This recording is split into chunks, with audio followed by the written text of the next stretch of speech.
আসসালামু আলাইকুম। আমি এখন চিংড়ি মাছ রান্নার জন্য মাছটাকে কুটে ধুয়ে ফেলতেছি। কুটে ধোয়ার জন্য লবণ দিলাম। লবণ দিলে এই মাছটা যে লোট ভাব ওটা চলে যাবে। অনেক ধুতে হয়, ধোয়ার জন্য প্রচুর পানিও লাগে। এই মাছটা একটু পিস্তা পিস্তা টাইপের। যারা এই মাছটা খায় অনেক সুস্বাদু মাছটা। মাছটা কুটা ধোয়া অনেক কষ্ট, কিন্তু খেতে অনেক মজা। বারবার ধুতে হয় লবণ দিয়ে, তাই আমি একটু প্রসেসিংটা একটু দেখাই দিলাম। লবণটা দিয়ে ধুতে হয় যে। আর এই মাছটা কুটতে অনেক কষ্ট। যখন পিছলা যখন কুটে তখন বারবার এটা হাত থেকে ছুটে যায় মাছটা। এখন আমি পরিষ্কার করে নিলাম। একটা পাতিল চুলায় রাখলাম, একটু তেল দিলাম।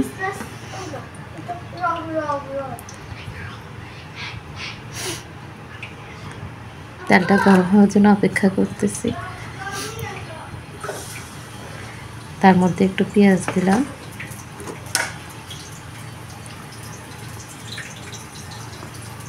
হ্যাঁ, এই মাছের আবার তেল থাকে, ওই তেলটা ওই পেঁয়াজের সাথে দিলাম। এখন তেলটা কেউ দেয় কেউ দেয় না, কিন্তু মাছের তেলটা দিলে মাছটা খেতে আমার কাছে ভালো লাগে। আর না দিলেও কোনো সমস্যা নেই।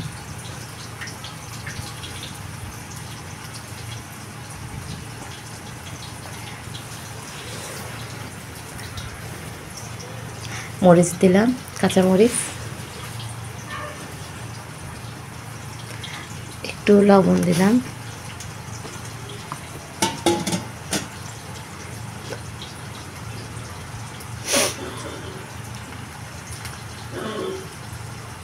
একটু হলুদ, তার মধ্যে একটু হলুদ 2 চামচ হলুদ দিলাম। মাছটা বেশি না, আমার এখানে আধা কেজির মতো হবে। বেশি মাছ হলে বেশি দিবেন, কম হলে কম। যেহেতু কম তাহলে কমে দিলাম। মরিচের গুঁড়ো 2 চামচ দিলাম, কারণ কাঁচা মরিচ দিচ্ছি ওইখানে পেঁয়াজের সাথে। নেড়ে চেড়ে দিচ্ছি, নয় পড়ে যাবে পেঁয়াজগুলো।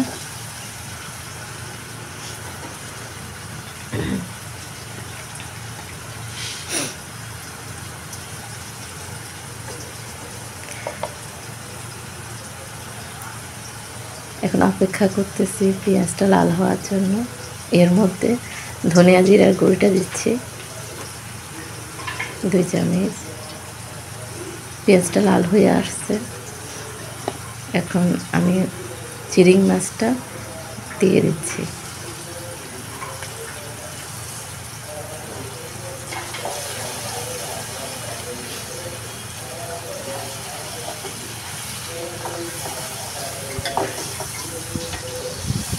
পেঁয়াজটা একটু বেশি করে কষানো লাগে। পেঁয়াজটা যত তেলের মধ্যে কষাবেন, যে কোনো রান্নায় খেতে ভালো লাগে। যারা রান্না করে আপাতত তারা মনে হয় পেঁয়াজটা মনে হয় একটু ভাজা ভাজা করে ফেলে রান্নার স্বাদের জন্য। পেঁয়াজটা কষে গেলে রান্নাটাও ভালো হয়, ঘন হয়, ঝোল খেতে ভালো লাগে। তাই পেঁয়াজটা কষার জন্য অপেক্ষা করছি। এখন দিয়ে দিলাম এখন লাড়বো। যেহেতু মাছ বেশি লাড়া যাবে না, হালকা হালকা করে লাড়তে হবে।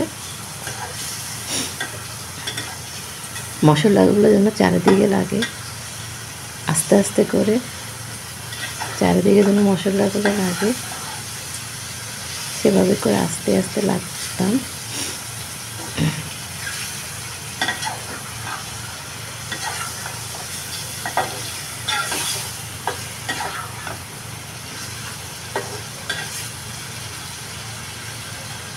মাছটা চুলায় তেমন একটা লাড়া যায় না, মাছ না হয় ভেঙে যায়। এখন একটু ঢেকে দিলাম। ঢাকনাটা আমার ছোট হয়ে গেছে, বুঝতে পারিনি।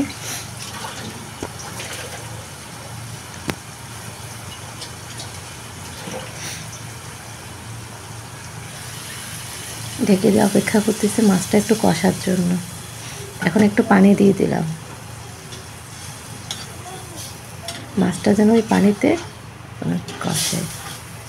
আমি এখন আস্তে আস্তে লাগতেছি যেন মাছটা যেন না ভাঙে। দেখেন কালারটা কত সুন্দর। আমার ঢাকনাটা অনেক ছোট হয়ে গেছে, আমি এখন ভয় পাচ্ছি, তাই একটা বড় ঢাকনা দিলাম। এখন ঠিক আছে, কষে গেলে উতরে যাচ্ছে, বলক আসতেছে। অনেকক্ষণ বলক আসার পরে দেখা যাচ্ছে কালারটা অনেক সুন্দর লাগতেছে। আলু দিয়ে দিলাম। এটার মধ্যে বেগুন দেওয়া যায়, আলু দেওয়া যায়, শিম দেওয়া যায়, আবার কচুর ছড়া দিয়েও রান্না করা যায়। যেটা দিয়ে করেন না কেন ভালো লাগে খেতে। আমি আলুটা দিলাম, হাতের কাছে আলু ছিল তাই আলুটাই দিলাম।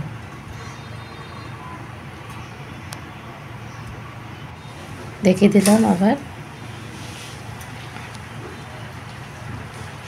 ঢাকনাটা তুলে আবার দেখলাম আলুটা সিদ্ধ হয়েছে কিনা। হ্যাঁ, আলুটা একটু সিদ্ধ হয়ে আসছে। এখন আবার ঢেকে দিলাম, একটু অপেক্ষা করতেছি। এখন আলুটা পুরোপুরি সিদ্ধ হয়ে গেছে। সামান্য একটু পানি দিয়ে দিচ্ছি, একটু ঝোল ভালো লাগে মাছটা, ঝোল খাওয়াটা। এবার তো আর লাড়া যাবে না, তাই আমি পাতিলটা ঘোরাচ্ছি যেন মাছটা না ভাঙে। এটা অনেক মা চাচিরা এই ধরনের করতো আগের কালে। মাঝে মধ্যে যখন এই ধরনের করি তখন মা চাচিদের কথা মনে পড়ে। ওরা মাছের পাতিল লাগতো না, এভাবে কাপড় দিয়ে ন্যাকা দিয়ে লাড়া দিত। ঢেকে দিলাম, আবার বলক উঠল। এখন টমেটো ছোট ছোট পিস করে রাখলাম, দিয়ে দিলাম। শীতকালীন টমেটো সবজিগুলো অনেক ভালো লাগে, ধনিয়া পাতা, টমেটো, ধনিয়া পাতা এই মাছের শীতকালের সবজি, মাছের তরকারিটা অনেক ভালো লাগে।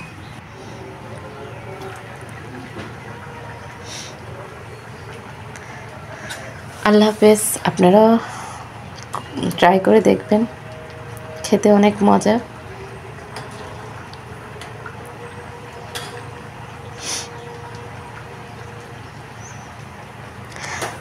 দেখেন কালারটা কি সুন্দর।